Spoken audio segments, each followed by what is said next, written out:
혼자 늙는 사람은 불쌍한 걸까? 노인이 혼자 있으면 사람들은 불쌍하다, 외롭겠다라고 말한다. 나는 그런 사람들에게 쓸데없는 오지랖이라고 말하고 싶다. 2000년에는 고령자가 자녀와 함께 사는 비율이 50%였지만 약 20년 동안 30%까지 떨어졌다. 부부 가구의 비율은 33%로 고령자 가구의 독거 비율을 합하면 50%를 넘는다.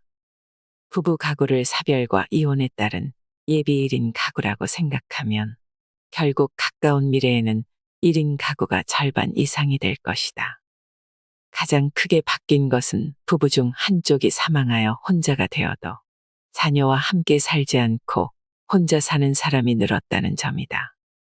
나는 부모를 혼자 둔다고 비난받은 자녀가 부모에게 같이 살자고 요청하는 것을 악마의 속삭임이라고 표현한다.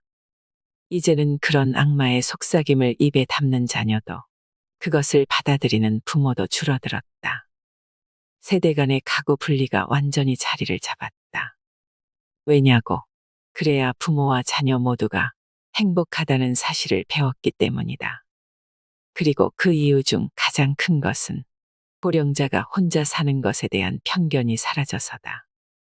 또 고령자 스스로도 혼자 사는 것이 의외로 괜찮다고 깨닫기 시작했기 때문이다. 사실 우리는 모두 인생에서 일시적인 시간 동안만 가족으로 함께 산다. 그 시기가 지나면 모두 다 똑같은 싱글이다. 결국에는 싱글로 돌아오게 되어 있다.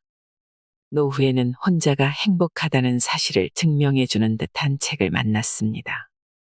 오늘 소개해드릴 책은 집에서 혼자 죽기를 권하다입니다. 나이 들수록 혼자 지내는 사람이 편안한 이유는 무엇일까요? 우리는 흔히 혼자 사는 노인을 독거노인이라 부르며 불쌍한 시선으로 바라봅니다. 그러고 그런 노인이 세상을 떠나면 고독사라는 이름을 붙이며 쓸쓸한 표정을 짓습니다. 그런데 정말 그 노인은 고독하고 불행했을까요? 일반적인 생각과 달리 1인 가구의 행복지수는 2인 가구의 그것보다 훨씬 높으며 자살률 역시 1인 가구보다 2인 가구가 더 높다고 합니다. 집에서 혼자 죽기를 권하다의 작가 우에노 지즈코는 자녀가 없는 싱글의 경우 고민은 적고 자식들 눈치를 보지 않아도 되기 때문에 오히려 더 편안하게 여생을 보낼 수 있다고 주장합니다. 또한 시설에서 죽는 것보다 살던 집에서 계속 지내다가 죽는 것이 자기 자신에게 가장 안락한 최후라 말하며 그 구체적인 방법을 제시합니다. 어떻게 죽는 것이 가장 편안할까요?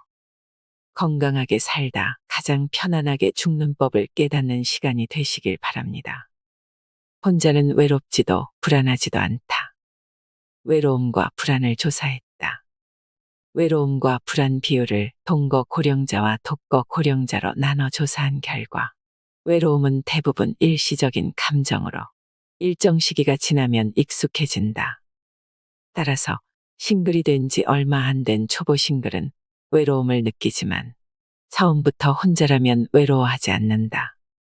나는 애초에 외동으로 자라서 전혀 외롭지도 불안하지도 않아요. 다른 사람들이 외롭다고 하면 잘 이해가 안 됐어요. 왜 외롭다고 하는지 모르겠어요. 당연한 말이지만 가장 외로운 사람은 마음이 통하지 않는 가족과 함께 사는 고령자다. 사실 고령자의 자살률은 예상과 달리 독거 고령자보다 동거 고령자 쪽이 더 높다. 외로움과 만족도의 상관관계를 보면 예상대로 외롭지 않은 사람의 만족도가 높다. 하지만 외롭든 외롭지 않든 동거 고령자는 독거 고령자보다 만족도가 낮다. 이를 충격적인 결과라고 했다. 사례를 들어보겠다. 가족이 많고 몸 상태도 좋아서 외로움과 불안 모두 전혀 없어요. 하지만 만족도는 아무리 높아도 60점 정도예요. 가족과 함께 살면 아무래도 나를 억누르고 가족을 먼저 생각해야 하니까요. 당연히 생활에 대한 만족도가 낮아질 수밖에요. 그래도 싱글 입장에서는 이러니저러니 해도 자녀가 있으면 안심이 되잖아. 무슨 일이 생기면 달려와 줄 수 있으니까라고 불평할 수 있다. 하지만 자녀가 있는 사람, 없는 사람, 가까이에 사는 사람, 멀리 사는 사람으로 나눠 만족도와 고민, 외로움, 불안을 비교했다. 그런데 세상에 자녀가 없는 싱글의 만족도가 가장 높은 데다가 고민은 적고 외로움과 불안도 더 낮았다. 자녀가 가까이에 사는 사람이 멀리 사는 사람보다 고민이 더 많았는데 역시 눈앞에 안 보이면 일단 잊고 살 수 있는 게 맞는 말 같다. 한편 자녀가 멀리 사는 사람이 가까이에 사는 사람보다 불안이 높은 것은 그럴 만하다. 처음부터 자녀 없이 살면 특별히 외롭다고 느끼지 않는다. 조사 결과를 정리하면 이렇게 말할 수 있다. 만족스러운 노후의 3가지 조건. 나는 그동안 살던 집에서 계속 살기. 돈 부자보다 사람 부자 되기. 타인에게 신세 지지 않고 자유롭게 살기. 이상 3가지를 추구하며 살았다. 시설에 들어가는 것은 권하지 않았다. 오히려 내가 결론 내린 요소들은 어떠한 고급 시설에도 존재하지 않는다라고 단언했다. 부유층 대상의 요양시설을 봐도 내가 전혀 부러워하지 않는 이유다. 노후에는 혼자가 최고다. 가족이 없는 노후는 비참하다는 고정관념을 뒤집고 싶다. 싱글 중에는 스스로 선택한 사람과 어쩔 수 없이 된 사람이라는 2 종류가 있다. 싱글의 삶을 살 마음가짐이 있느냐 없느냐에 따라 나뉜다고도 말할 수 있다. 스스로 선택한 싱글 생활에는 외로움도 불안도 없다. 높은 만족도와 적은 고민을 보여주는 관련 데이터는 이 사실을 뒷받침해줄 강력한 지원군이다. 그런데도 미디어에서는 여전히 혼자 사는 고령자를 마치 사회 문제처럼 묘사할 때가 많다. 몇 번이나 반복하지만 혼자 사는 것과 고립은 다르다. 동거 가족이 있다고 해서 반드시 안심할 수도 없다. 만약 함께 사는 가족이 학대나 방치를 한다면 훨씬 더 위험할 수도 있다. 케어 매니저가 알려준 처우 곤란 사례에는 가족과 동거 중이라 간병보험을 이용하지 못하거나 아예 집에 들어가지 못하는 경우가 나온다. 케어 매니저는 이럴 때면 따로 살면 좋을 텐데라고 한탄한다. 오히려 1인 가구면 돌봄을 위해 개입하는 게 훨씬 수월하기 때문이다. 부모와 자녀 세대를 분리할 때는 노인을 집에서 빼내는 게 아니라 젊은 사람이 나오는 게 도리다. 젊은 사람은 환경 변화에 적응하기 쉽고 애초에 집도 부모 집일 테니 말이다. 자신 명의의 집에서 나와야 하는 것은 말이 안 된다. 사례를 들어보자. 오랫동안 해외에서 살던 딸이 중년이 되자 엄마의 노후가 걱정된다며 혼자 사는 어머니의 집으로 돌아왔다. 며칠이 지나자 딸이 엄마가 이상하다. 시설에 보내드려야 할 것 같다며 나를 찾아왔다. 나는 딸의 얼굴을 똑바로 보며 당신이 나가세요라고 조언했다. 결국 딸은 근처의 아파트를 빌려 따로 살기 시작했다. 세대를 분리하자 어머니의 상태도 좋아졌다고 한다. 나중에 들어온 사람이 먼저 살고 있던 사람을 내쫓는다니 당치도 않다. 나중에 들어온 사람이 나가면 된다. 따로 살아도 가족은 가족이고 서로 오가면서 파트타임 가족을 하면 된다. 주변을 둘러보면 혼자 잘 사는 노인이 얼마든지 있다. 이러한 데이터와 롤모델이 늘어나서 싱글에 대한 부정적인 편견이 사라지기를 바란다. 마지막은 병원이 아니라 집에서. 지금은 대부분의 사람들이 병원을 죽는 곳으로 생각하지만 원래 많은 사람들은 그냥 집에서 죽었다. 오랫동안 우리는 죽어가는 노인을 병원에 보내는 게 상식이라고 생각했다. 하지만 병원은 죽는 곳이 아니라 사람을 살리는 곳이다. 특히 119를 불렀을 때는 연명 치료가 필수적으로 따른다. 가장 이해하기 어려운 행동은 노인의 상태가 급변했을 때 또는 상황에 따라서는 이미 사망했는데도 119를 부를 때다. 이런 행동은 연명 치료나 심폐소생을 해달라는 부탁이나 마찬가지다.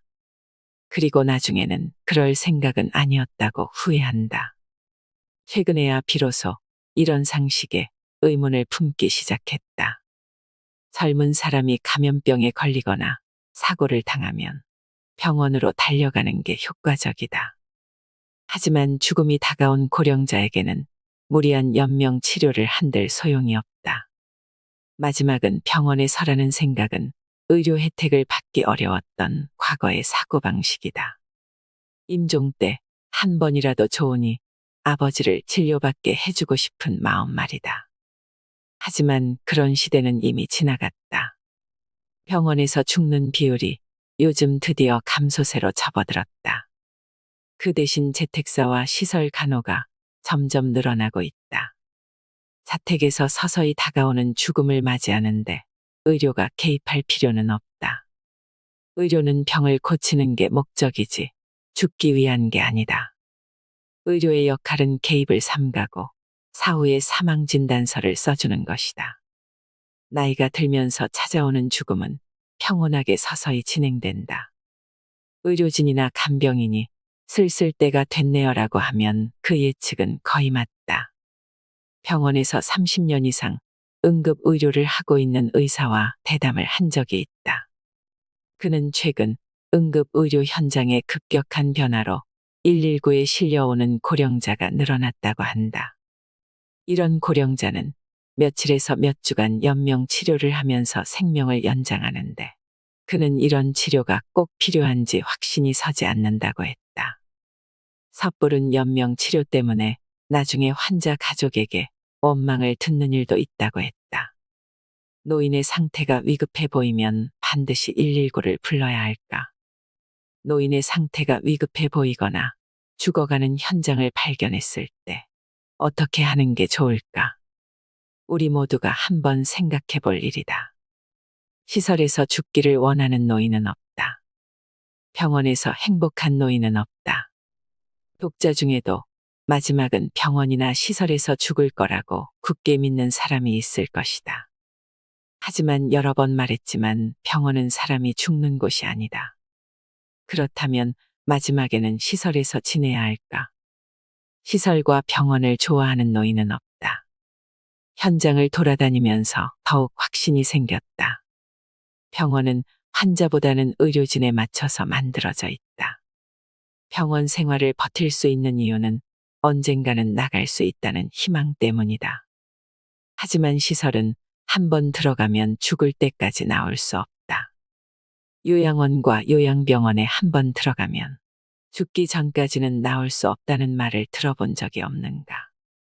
사실상 전 세계 고령자 간병의 흐름은 시설에서 주택으로 완전히 이동하고 있다. 고령자는 이를테면 중도 장애인과 비슷하다.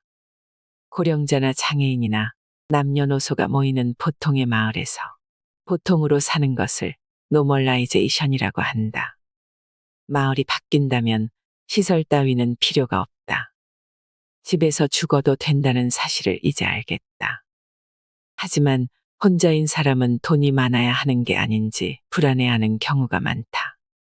가족의 도움이 부족하면 타인에게 부탁할 수밖에 없다.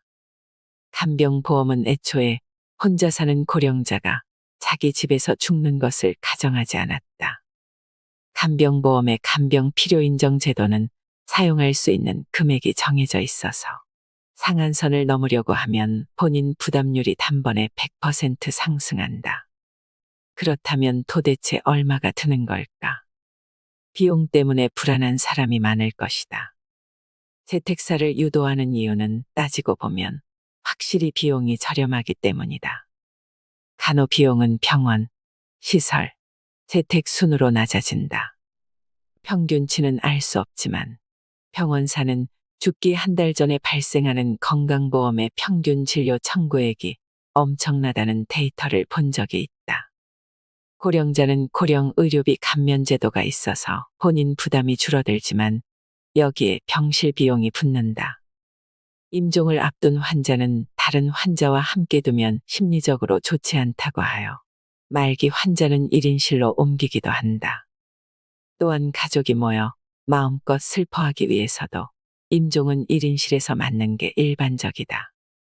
병원의 1인실 비용은 도심 호텔 정도의 가격이라서 죽어가는 노인이 1인실에서 며칠을 보내면 가족의 부담도 무거워진다. 운이 좋아서 호스피스 병동에 입원한다고 해도 기본적으로 호스피스는 1인실이 원칙이고 하루 비용도 부담스럽다. 만약 양보해서 비용이 비슷한 수준이라고 해도 자기 집에 있는 편이 훨씬 행복하다. 혼자 사는 사람이라면 집 전체가 1인실이니까 말이다. 무엇보다 월세를 낼 필요가 없는 소유자가 굳이 임대료를 내면서 시설에 들어가야 할 필요가 없다. 그 돈을 본인 재택 간병 부담 서비스에 쓴다면 좀 더 훌륭한 케어를 받을 수 있다. 재택사 이야기를 꺼내면 반드시 천정부지로 솟는 비용을 걱정하는 사람들이 있다. 이런 사람들은 임종을 앞둔 고령자에게 누군가가 24시간 꼭 붙어 있어야 한다고 생각한다. 실제로는 임종기라 하더라도 병원과 시설 모두 누군가가 24시간 옆을 지키지 않는다. 몇 시간 간격으로 회진을 돌 뿐이다. 그렇다면 집에서 정기적인 방문 서비스를 받는 것과 다를 게 없다. 병원에 있으면 항시 모니터를 통해 상태 체크는 해주겠지만 어차피 알람이 울려야 간호사가 달려온다. 교대 시간마다 간호사가 바뀌며 시시각각 바쁘게 움직이는 현장에서 모니터에 연결된 상태로 죽는 경우도 있다. 이를 병원 내 고독사라고 부른다. 너무 걱정된다면 집에 긴급 전화를 설치하는 게 낫다. 긴급 전화조차 누를 수 없는 상태라면 호흡, 혈압, 혈중 산소 포화도 등을 측정하는 모니터를 설치하여 의료센터와 연결하는 원격 시스템 등도 지금의 기술이라면 충분히 가능하다. 혼자 살며 상속인이 없는 고령자는 사후에 꽤 많은 금액의 자산을 남긴다. 상속인이 없으면 유산은 전액 국고로 들어간다. 어차피 그렇게 될 돈이라면 살아있을 때 제대로 쓰는 게 낫다. 낡은 집이든 쓰레기 집이든 마지막까지 익숙한 자기 집에서 생활하는 것만큼 행복한 일은 없다. 예전에는 시설이든 방문이든 간호를 두려워하거나 충격을 받는 간병인을 배려해야 했다. 그래서 임종기 노인에게 베테랑을 배치하거나 직원 수당을 올려주는 등의 노력을 했다. 하지만 현장의 경험치가 올라가면서 고령자의 죽음은 평온하고 서서히 진행된다는 사실을 알게 되었다. 의사가 죽는데 의사는 필요 없다는 내용의 책을 썼듯이 죽는데 의사는 필요 없다. 의사는 죽음 이후 사망진단서를 쓸 때 필요할 뿐이다. 주치의가 방문 진료를 하고 있었다면 의사가 입회하지 않고도 사망진단서를 써줄 수 있다. 최근에는 현장에서 이런 이야기를 들었다. 죽는 순간 의사는 필요 없어요. 저희 간호사만으로 충분합니다. 또 간병인도 이제는 경험이 늘어서 이런 말을 한다. 죽는 순간 의사도 간호사도 필요 없어요. 저희 간병인만으로 충분합니다. 생각해보면 예전에는 의료인도 전문 간병인도 아닌 가족이 간병을 도맡았으니 말이 안 되는 것도 아니다. 간병인이 재택 간호를 꺼린다던 말은 이미 옛말이다. 수많은 경험을 쌓은 전문가들이 재택 간호는 평온하다고 자신있게 말한다. 고령자의 죽음은 서서히 진행된다. 간병인은 평소 노인의 일상을 지켜보기 때문에 그때가 슬슬 오고 있다는 사실을 알아챈다. 떨어져 있는 가족에게 상복을 준비해오라고 말해줄 수도 있다. 그러니 혼자서 죽고 싶지 않고 누군가가 지켜볼 때 죽고 싶다면 그게 불가능한 일은 아니다. 하지만 나처럼 평소에는 혼자 지내던 사람이 임종 때만 친족에게 둘러싸인다고 생각하면 너무 부자연스럽다. 가능하면 조용히 가게 해주면 좋겠다. 치매에 걸려도 집에서 혼자 죽을 수 있을까? 재택 간호는 충분히 가능하다. 혼자 살아도 가능하다. 암이라면 더 쉽다라고 말했는데 그것도 다 자기 결정 능력이 있을 때의 이야기다. 만약 자기 결정 능력을 잃게 된다면, 치매는 증세가 심해지면 집에서 돌볼 수 없다. 하물며 혼자 사는 것은 무리고 시설에 들어가는 것을 당연하게 여긴다. 전문가에게 치매여도 집에서 혼자 죽을 수 있을까요? 라고 물으니 아무래도 좀 어렵지 않을까요? 라는 대답이 돌아왔다. 치매를 마주하고 싶지 않은 이유는 우선 치매 고령자가 받는 대우가 얼마나 비참한지 알기 때문이다. 둘째로는 나도 치매에 걸릴지 모른다는 공포심이고, 셋째로는 내가 치매에 편견이 있다는 점이었다. 치매는 아직 그 원인이나 예방법, 치료법이 밝혀지지 않았다. 지금의 치매약은 진행을 늦출 뿐 치료약은 아니다. 또 어떤 이는 나이를 먹는 자연스러운 현상이라고 말하기도 한다. 생각해보면 옛날에는 할아버지가 노망이 났다로 끝났는데 치매라는 진단명이 붙자마자 환자 취급을 받게 되었다. 정신병원은 가족과 시설 모두에 처치 곤란인 환자를 받아주는데, 그럼 치매 환자는 병원에서 어떤 치료를 받을까? 행동심리 증상이라는 문제 행동, 폭언과 폭행, 자신과 타인에 대한 공격성, 환청과 망상, 이식증과 농변 등을 억제하는 수단은 두 가지다. 하나는 신체 구속이나 실내 격리와 같은 물리적 행동 억제다. 또 다른 하나는 향정신성 약물을 투여하는 생리적 행동 억제다. 폭언과 폭행이라고는 해도 대부분 여기가 어디냐, 집에 보내달라, 밖에 나가고 싶다 등의 당연한 요구다. 대부분 가족한테 속아서 오기 때문에 집에 가고 싶다는 요구는 지당하다.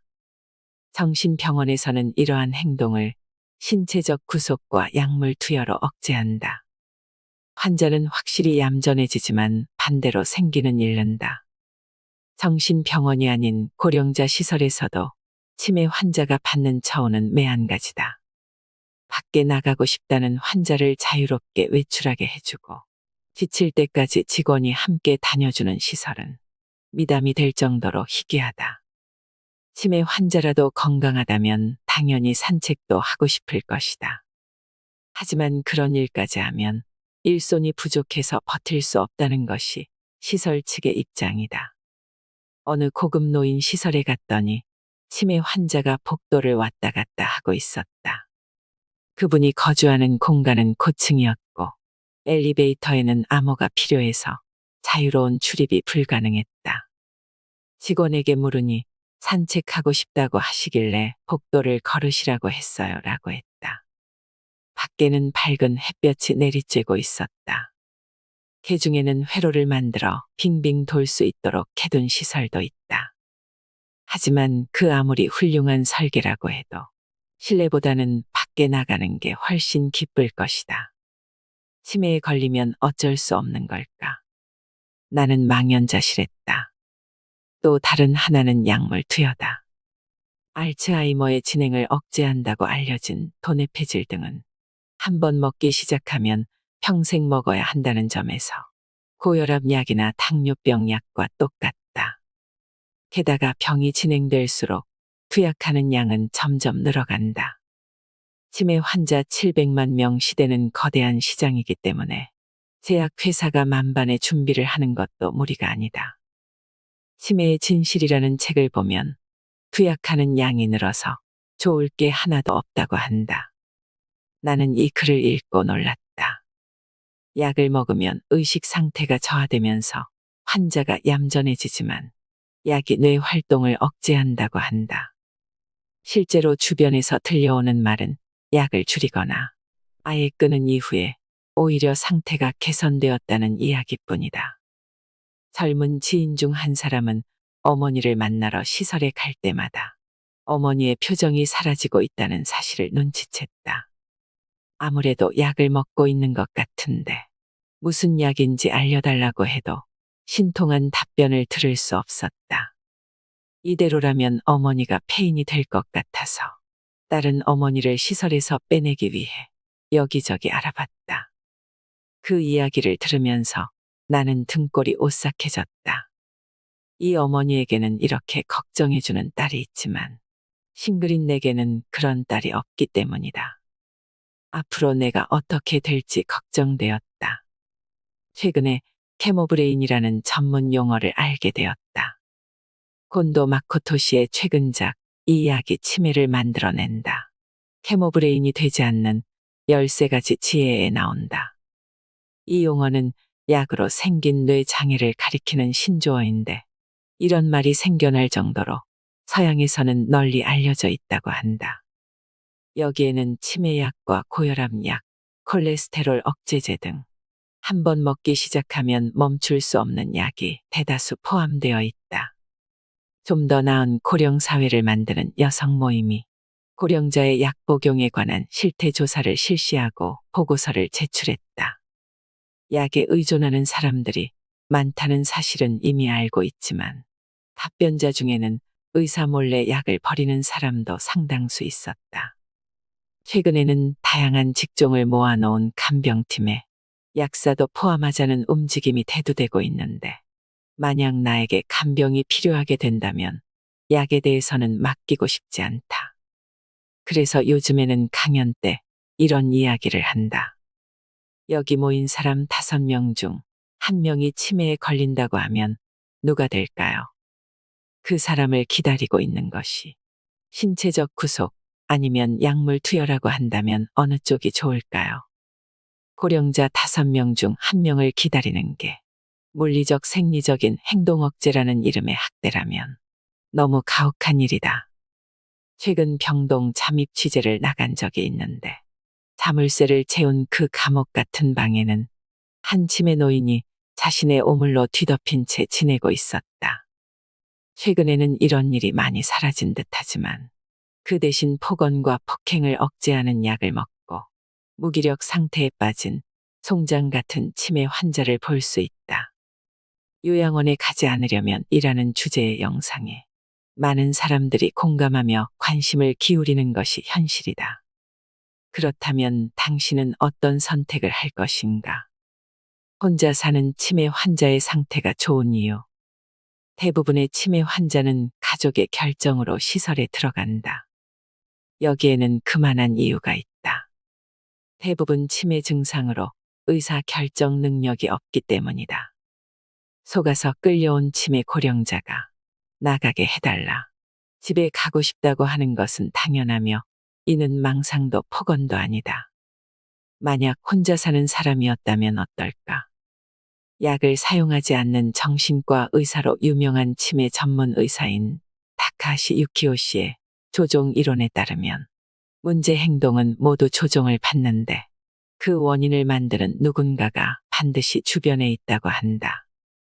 그렇다면 혼자 사는 치매 환자는 누군가의 조종이 없는 환경에 있는 것이다. 역학적으로 증명할 수 있을 정도로 사례가 많지는 않지만 타카하시 씨는 자신이 경험한 임상 사례를 통해 혼자 사는 치매 환자의 증상이 가볍다는 인상을 받았다. 확실히 흥분이나 폭력은 적고 간병을 거부하거나 집으로 돌아간다는 망상, 사람을 착각하는 망상, 물건 도난 망상이나 질투 망상 등도 많지 않다고 했다. 그리고 가족과 함께 사는 경우와 달리 혼자 사는 치매 환자는 매일 지적을 받거나 혼나지 않기 때문에 스트레스가 극히 적다고 했다. 그래서 치매 환자가 혼자서 살 수 있냐고. 생활 습관을 유지할 수 없게 되어도 방문 간병인이 있다면 식사와 입욕이 모두 가능하다. 친근한 간병인이 있다면 시설처럼 저항할 일도 없다. 스스로 식사 준비를 할 수 없게 되면 배식 서비스를 부탁하면 된다. 치매 환자도 음식만 제공해주면 혼자서 제대로 먹을 수 있다. 식욕은 삶의 욕구 중 가장 기본이다. 먹을 수 있는 동안은 잘 먹으면서 즐겁게 지내다가 먹는 게 어려워지거나 누워 지내게 되면 그때는 치매가 있든 없든 필요한 간병은 똑같다. 실제로 혼자 사는 치매 고령자가 집에서 임종을 맞는 사례도 점점 늘어나고 있다. 치매는 불편하지만 불행하지는 않다. 조금만 도움을 받으면 혼자서도 살아갈 수 있다. 치매 환자는 무엇을 할 수 있나가 아니라 치매 환자와 무엇을 할 수 있나를 생각해야 한다고 말한다. 즉, 치매에 걸리거나 말거나 함께 울고 웃으면서 가능한 한 많이 웃으면서 살아가면 된다. 맺은 말. 나는 가족이 없어서 혼자 살고 있다. 이제 곧 간병보험 이용자가 될 것이다. 팔팔하게 살다가 어느 날 덜컥 죽는 것은 바랄 일이 아니다. 사람은 천천히 내리막길을 걸어갈 뿐이다. 주변의 많은 노인들을 보면서 나는 그것을 깨달았다. 조만간 움직이지도 먹지도 마시지도 못할 것이다. 그러다가 어느 날 호흡이 멈춘다. 이를 임종이라고 부른다. 혼자 사는 내가 이대로 내리막길을 걸어가다가 어느 날 홀로 집에서 죽을 수는 없을까. 그동안 혼자 살아왔는데 임종이라고 해서 거의 만나지 않던 일가 친척이 전부 모이는 것도 이상하다. 혼자 조용히 죽고 어느 날 그 사실을 발견해도 고독사라 부르지는 않았으면 한다. 간병보험이 생겼을 때는 나를 위한 제도라고 생각했다. 그 이후에도 나는 순조롭게 나이를 먹었고 그 사이에 사회도 변했다. 무엇보다 혼자 사는 고령자가 급속도로 늘어났고 불쌍함의 대명사였던 싱글의 이미지가 완전히 변했다. 최근에 어떤 남성 주간지에서 혼자가 되었을 때 실패하는 이유라는 특집 기사를 발견했다. 그 이유는 자녀와 함께 산다. 손자의 교육비를 내준다. 자녀에게 재산을 다 넘겨준다. 재혼한다였다. 기사를 읽으면서 약 10년 만에 노후의 상식이 이렇게 바뀌다니 감개무량했다. 고작 10년 만에 노후의 상식이 180도 바뀌었다. 자녀와 함께 사는 것이 행복하다 해서 함께 살지 않는 것이 현명하다로 바뀌었다. 혼자 사는 것은 불쌍하다 해서 혼자 사는 것은 편하다로 바뀌었다. 이제는 혼자서 죽는 일만 남았다. 혼자 사는 것은 고립이 아니고 혼자 죽어도 고독사가 아니다. 그래서 재택사라는 새로운 말도 만들었다. 누구에게나 집에서 혼자 죽기를 권하려면 우리의 결단과 노력뿐만 아니라 간병보험이 잘 되어 있어야 한다. 그런 의미에서 간병보험의 장점과 한계, 문제점도 생각해 보아야 한다. 우리나라 간병보험제도는 절대 후퇴해서는 안 된다고 생각한다. 나아갈 길이 멀기 때문이다. 간병보험은 우리 유권자가 만든다. 우리 유권자가 간병보험을 좋게도 나쁘게도 만들 수 있다. 늙는 것은 누구도 피할 수 없다. 사망률은 100%이다. 5명 중 1명이 치매에 걸린다고 한다. 간병 없이 살겠다며 열심히 운동하고 치매를 예방한다고 두뇌 체조에 매달리기보다는 간병이 필요해져도 안심할 수 있는 사회, 안심하고 치매에 걸릴 수 있는 사회, 장애가 있어도 죽지 않는 사회를 만들기 위해 해야 할 일이 아직 너무나 많다. 당신도 함께 싸워준다면 기쁘겠다. 나이 들수록 혼자가 되고 나만의 삶을 즐겨야 하는 이유를 찾으셨나요? 나이 들수록 외롭지 않게 나만의 삶과 인생을 즐길 수 있는 방법을 깨닫고 혼자서도 편안하게 살아가는 인생을 걸어가시길 바랍니다. 이상으로 인생의 품격이었습니다. 하루하루 당신의 품격이 더 빛나길 바랍니다.